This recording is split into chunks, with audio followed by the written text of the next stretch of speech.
force ngir mën a. nga baal ma Mame Abdou Gueye Kassé Aminata Touré ancienne première ministre Aminata Touré ñu ngi lay nuyu. ñu ngi lay fay.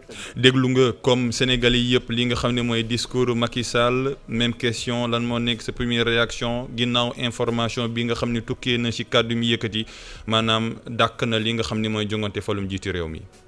waaw mais vraiment président Macky Sall gàddu na sunu àq boo xam ne duñu ko baal ba ilaa yow mi di. déedéet waay.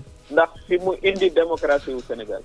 di Sénégal ba léegi kenn mësta renvoyé ay élection présidentielle dàq nañ ci élection législative dàq nañ ci élection municipale amul benn ci ñi nga xam ne ñoo ko jiitu woon ci bopp réew mi ku ci sañ a jël décision ne reporté na élection présidentielle guleet ci moom rax ci dolli minuit ci lañ doon commencé campagne électorale minuit observateurs yi seen ñoom ñëpp jël leen seen i bagage ba dem ci bureau de vote yi toog ba ñuy xaar élection ñu dàq élection yi bésu tiis la pour démocratie sénégalaise bésu tiis la donc dama ci am naqaru xol c'est scandaleux nee na moom situation bi dafa grave moo tax ñun ci amal jongante falum jiitu réew mi loolu yaakaar nga ni ay explication yu tegu la mais du benn explication bu ñu war a nangu gravité bi lu ko fi indi moom mooy organiser élection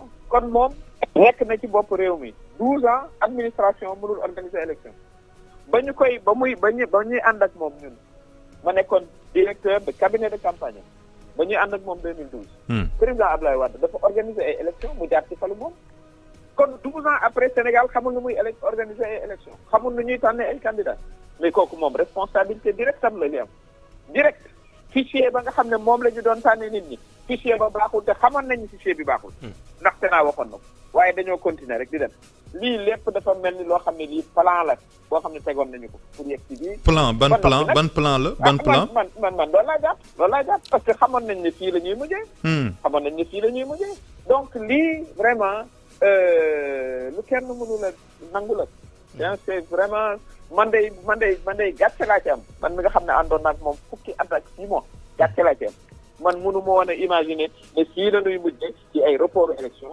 à quelques heures du début de la campagne gis ngeen candidats yi ña nga doon enregistré seen régression li tubaab naan dellu ginnaaw régression démocratique ci la ñu ne nee naa kenn mësta reporté élection présidentielle sénégalais yi defoon nañu le 25 février ñu dem wote dàqali ko régime bu Macky Sall ak candidat mu ne dàq naa ko amul kañ laa koy defaat kenn xamu ci bu ko neexee mu toog juróomi at du wax ak kenn doon président na donc li ñu doon wax ci 3e mandat bi yoon baa ngi noonu su fekkee ni sax moom léegi opposition bi yéen voilà lan mooy nekk seen marge de manœuvre madame la ministre lan moo nekk seen marge de manœuvre ginnaaw bu Macky Sall daal di yëkkatee kàddu yi mais da ngeen di war a xam ne lii du affaire opposition bi rek de droit de vote sénégalais yépp ko bokk ñun ñuy wax rek ñun ñu yëkkati suñu kàddu ñun rek la métti de xale yi nga xam ne dañ doon xaar le 25 pour mën a wote am beneen gouvernement boo xam ne dana joxaat yaakaar ñoom it métti na leen jigéen ñi nga xam ne dañ doon xaar ñu changer gouvernement bi jàppale leen ci seen i dund wàññi njëg yeeg yu ni mel naqari na leen c'est pas seulement problème opposition ñun dañuy waxal askan bi aussi kon loolu aussi démocrate yi ci lañu bokk démocrate yi yéen journalistes yi ci ngeen bokk defe naa ne amoon ngeen yaakaar ñu am beneen régime boo xam ne bi seen i droit dañu koy gën a saytu voilà gën leen di jàppale ci seen liggéey lii affaire nationale la dootul affaire u rek opposition pouvoir lii mu def les sénégalais yi du ngeen wote sénégalais yi la ko def ko rek opposition loolu it lu ñu war a xam la ñun it ñu war cee am taxawaay bi ci war nañ ci waxtaan ak suñuy ñooñ suñu coalition ak démocrate yi vraiment pour que nag ñu dem ci ay élection te na mu gën a gaawee président Macky Sall mënul ne rek supprimer na élection yi toog mën na fay toogee nii 5 ans muy 3e mandat ba mu doon loolu mënta nekk loolu du war a mën a nekk dañoo war a mën a taxaw élection am ci na mu gën a gaawee ñu fal fi aussi président bu bees loolu mooy wax ji fi ñu toll waaye nag bésu tiis la bésu xol bu metti la ndax lii musula am Sénégal maanaam toxal ay élections présidentielles musula am bu dee ci président Macky Sall. Quelques mots en français, Madame la Première ministre. L'élection présidentielle a été reportée par le président de la République. Les raisons évoquées dans son discours, il n'y a pas encore de date. Élection reportée à quelques heures du début de la campagne électorale. Quelle réaction? C'est un véritable scandale et c'est inédit dans l'histoire politique du Sénégal depuis que le Sénégal est Sénégal. Nous avons eu une succession de présidents de la République, le président Senghor, le président Diouf, le président Wade, jusqu'à lui, ça ne s'est jamais produit. On n'a jamais reporté une élection présidentielle. Parce que ses prédécesseurs avaient compris qu'à la fin de leur mandat, ils n'avaient plus de légitimité. Et on installe le pays dans une voie de l'aventure. À partir du 2 avril 2024, le président Macky Sall ne sera plus président du Sénégal selon la Constitution. Alors, quelle sera la suite?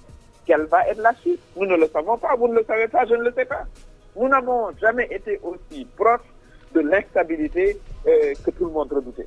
Alors, qu'on n'invoque pas un processus électoral, qui organise le processus électoral? En 2012, quand le président Macky Sall a été élu comme opposant, mais c'est l'administration sénégalaise qui organisait l'élection, qu'on ne me dise pas que 12 ans après, cette même administration ne s'est pas organisée d'élection. Ça, c'est la responsabilité directe du président Macky Sall. On n'est pas capable de nous dire avec quel fichier on vérifie les parrainages. On n'est pas capable d'ouvrir des clés au Conseil constitutionnel. Et vous pensez que ça, c'était un hasard? Ça, c'est la conséquence directe des actes qu'ont posé sa propre administration, son ministre de l'Intérieur. Et nous avions alerté quand il l'avait nommé. Nous avions dit, on a mis un politicien à la tête du ministère de l'Intérieur. Ce n'est pas par hasard. Et aujourd'hui, voici la conséquence. Nous sommes la risée du monde entier. Nous n'avons jamais, pour la première fois, voilà le bulletin de sortie du président Macky Sall. Alors, comme excuse, il dit, je ne serai pas candidat, mais ce n'est pas ça le problème. Il suffit qu'il s'asseye pendant 5 ans et décide de ne pas partir. Nous n'avons pas de date alternative. Et ça va être le combat des démocrates. Lors de l'élection, doit s'organiser immédiatement pour que nous exercions notre droit d'aller à une élection présidentielle. C'est un droit constitutionnel. Alors, entre autres raisons données par le chef de l'État lors de son allocution, il a parlé de la saisine dont il fait l'objet de la part de l'Assemblée nationale, mais également de cette plainte qui pèse sur 2 juges du Conseil constitutionnel soupçonnés de corruption. Vous pensez quoi de ces motifs qu'il a avancés? Mais la commission d'enquête n'avait qu'à continuer son travail. Elle n'avait qu'à continuer son travail. En quoi l'élection était concernée?